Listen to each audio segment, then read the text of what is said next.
Hi guys, so today's video is going to be a list of some fantasy books that I think are relatively unique. So if you're looking for a fantasy book that maybe is a little bit refreshing because it doesn't feel like a lot of the other ones you've picked up, hopefully one of the ones on this list will fit that. Before I jump into it, let me know what your unique fantasy book recommendations are. No worries if it ends up being a book that I end up mentioning, because obviously that just means there's more options for people that come to this video. Not only can they look at what I say, but then they can look in the comments and see what all of you have to say as well. And then if there is a repeat, that will just tell people that, hey, this one must be pretty unique if a lot of different people are saying it's really unique. But to kick off the list, I'm going to start with a book that is new. It actually came out this year, and I haven't seen too many people pick it up, but I quite enjoyed it. It was very different from what I was used to, and that would be Mask of Mirrors. In this story, we follow a woman who is a con artist, and her plan, is to try and convince this one wealthy family that she is a long-lost relative so that they will kind of let her into the family and then she'll get some of their status. But she does not realize that this family is actually on the brink of falling apart and losing everything. And so they're very mistrustful of her, but also they're mistrustful of everyone. And in her efforts to get closer to the family, she's kind of getting involved with some of what they have going on. And then on top of that, there's different magic systems at play. There's kind of a dreamlike magic. And then there's also, I'm going to call it fortune teller magic. It has to do with cards and things like that. I think that setting almost feels like a character in and of itself. The city, the way it's laid out, everything, it just feels very tangible. I will say that it was a little difficult to get into because there's a lot of heavy fantasy names. And then on top of all of that, a lot of the characters know each other. And so I think generally with fantasy with multiple point of view, you kind of associate characters with where they are. And in this case, they're all in the same place. So it takes a little bit to figure out who's who. And the main character is a con artist, so she kind of refers to herself as different people sometimes depending on who she's being in that moment.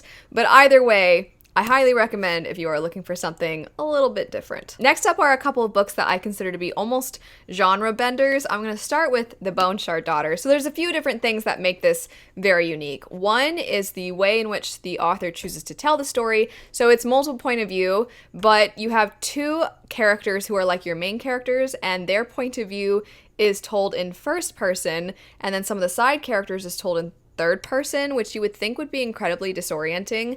But it's actually not at all. It's in fact to a point where I almost didn't notice it I didn't notice it at first. And then all of a sudden I was like, wait a second, this is first person now. Is it always first person? And then it took me a second. And I've seen some people say they never noticed it until someone pointed it out.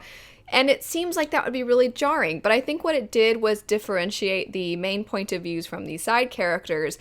The side characters' plot lines also, I feel like, are more almost like commentary or to do with their situation, where the other characters, I cared more about those characters, and so getting their perspective as first person I thought was a really clever idea. We have the one character who has lost her memories, and she is the Emperor's daughter. It's very important that she regains her memories because her memories will allow her to access what she needs to know for their magic. Currently, the Emperor is the one that has this magic. She needs to know this magic, and so he's really pushing her to try and remember.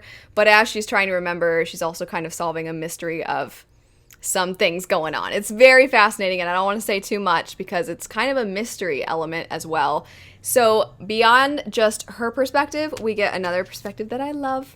There's basically an animal companion mythological creature with this other perspective. It's adorable. And this character is somebody who I've described as kind of stumbling into being heroic. He's just trying to find his missing wife, but he kind of accidentally keeps helping other people and getting involved with things. And I just loved his character so much. Next up, we have Dark of the West. This is a World War I, World War II inspired fantasy, and honestly it reads more like historical fiction.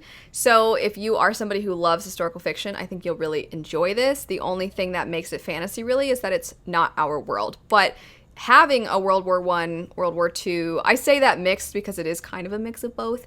Having that setting is so different from any other fantasy really that I've picked up. I feel like that's a really rare time period to pull from for inspiration for your story.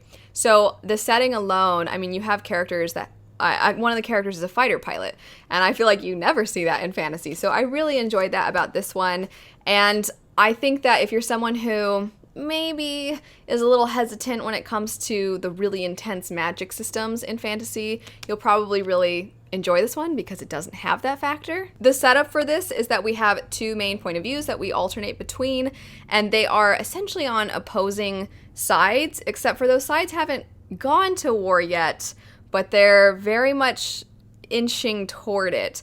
And a big theme in this story is the fact that the innocent often get swept into the maneuverings of powerful people, and how a powerful few are the ones that end up making the decisions for everyone, and everyone is forced to be involved whether they want to be or not.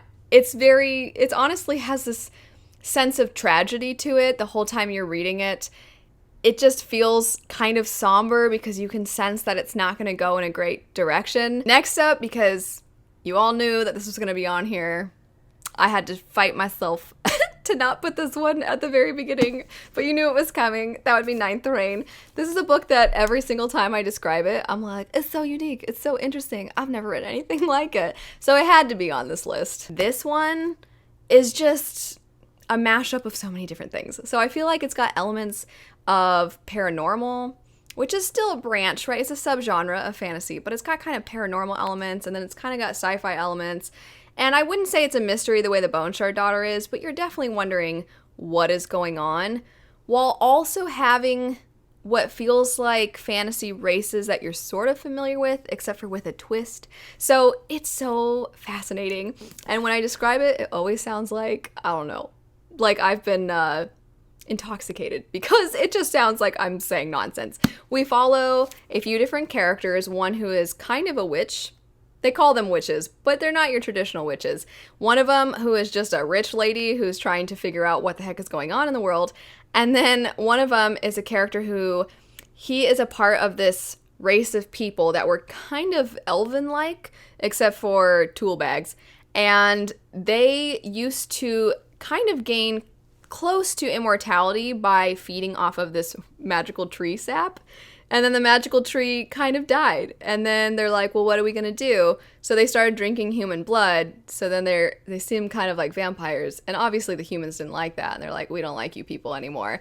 But by drinking the human blood, it made a lot of them really sick. And a bunch of them have died off, which is kind of a problem, because in living really long lives, they're the only ones that really knew what to do when war would eventually come from this enemy that nobody really knows much about.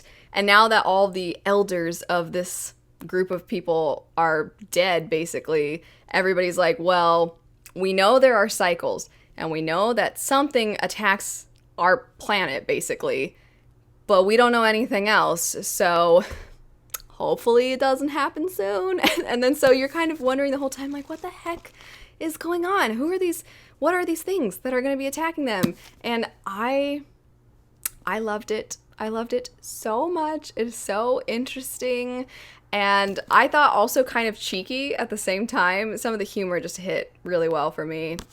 I loved it. Next up, we have Sunlin Ascends by Josiah Bancroft. This is a story that follows a very awkward, reserved, very idealistic man named Sunlin, who loses his wife when he travels to the Tower of Babel. And then the rest of the book is him trying to find her, ascending the tower, and the tower is really weird. The prose in this is exceptional. It's beautiful, but it's also not exceptionally flowery. So it just flows really nicely. I believe the author is quite a fan of poetry. If you're a fan of literary fiction, I think that you would probably want to check this out, especially if you're a fan of more kind of absurdist type stories.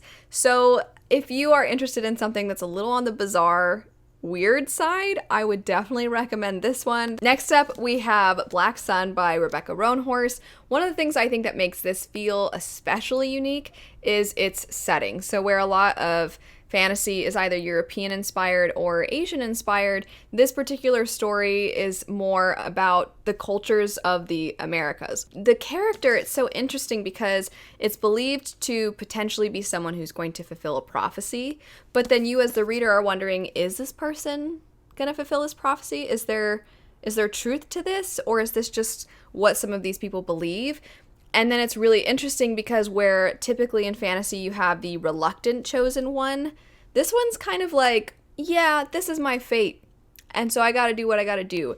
And that's so different. That trope is so flipped on its head, which I really enjoyed seeing. It definitely made the character feel very unique as well, because you are reading about them and you're like, well, but what if I don't want you to have that fate? Next up, we have the Strange the Dreamer duology.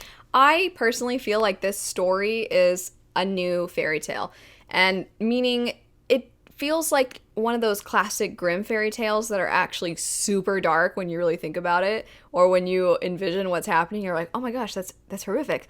But it's not a retelling of something. It's just Laini Taylor's imagination, which is so fascinating. This one feels so vibrant. It feels so colorful. Her writing style is so whimsical, which I know isn't everybody's thing. I would say typically it's not mine, but I did enjoy it in this one. And the setup is that we follow a young man who absolutely with his whole heart believes in this place called Weep. That's the name that comes to mind when people think of this place for whatever reason. At one time it had a different name, but nobody can remember it and nobody knows why. And everybody thinks that it's a made up place, but he absolutely believes it's real. He does everything he can to study everything he can about it, and then one day he has the opportunity to find out if it is real. And so we get his perspective, and then we get another perspective of a girl who is blue. And you're like, how did these two relate? The themes are so well done. Very different because I feel like so much of fantasy is about being heroic and good guys versus bad guys. And this one, it's so much about, oh, bad people are a result of bad things happening to people. So maybe if we try to have compassion, and it's just so beautifully done. It's so beautiful. But I will say, because it's YA, I think a lot of people are under the impression that it's going to be not as heavy. The themes in this are extremely, extremely heavy. When, like I said before, when you actually think about what's happening, it's very dark and it's very sorrowful. So we luckily have some very sweet cinnamon roll characters who help you get through this really sad situation. Before we finish up, I do just want to shout out two authors. These are big names. Everybody's basically heard of them, I feel like, if they're fans of fantasy. And that would be Sanderson and V.E. Schwab. And the reason that I wanted to mention them and not necessarily a specific book series, I just feel like both of these authors have such vivid imaginations. I mean, V.E. Schwab, this one is like a really interesting take on portal fantasy where a character can travel between parallel Londons. And then she also has the Savage Song Our Dark Duet duology, which is what if bad acts turned into monsters? What would our world look like? Which I just think is so interesting. And then, of course, Sanderson just comes up with the most fleshed out epic worlds and stories and magic systems. So even though everybody's heard, I feel like, of these authors and their works, I still just I felt like I had to mention them. That's it though for a list of some unique fantasy books. Let me know what your unique fantasy books are. Let me know if you've read any of these ones. But anyway, thanks so much for watching. I hope you have a great rest of your day. If I have any reviews for these and you want more information, I'll have them linked down below as well as purchase links. But anyway, thanks for watching and I'll see you guys later. Bye.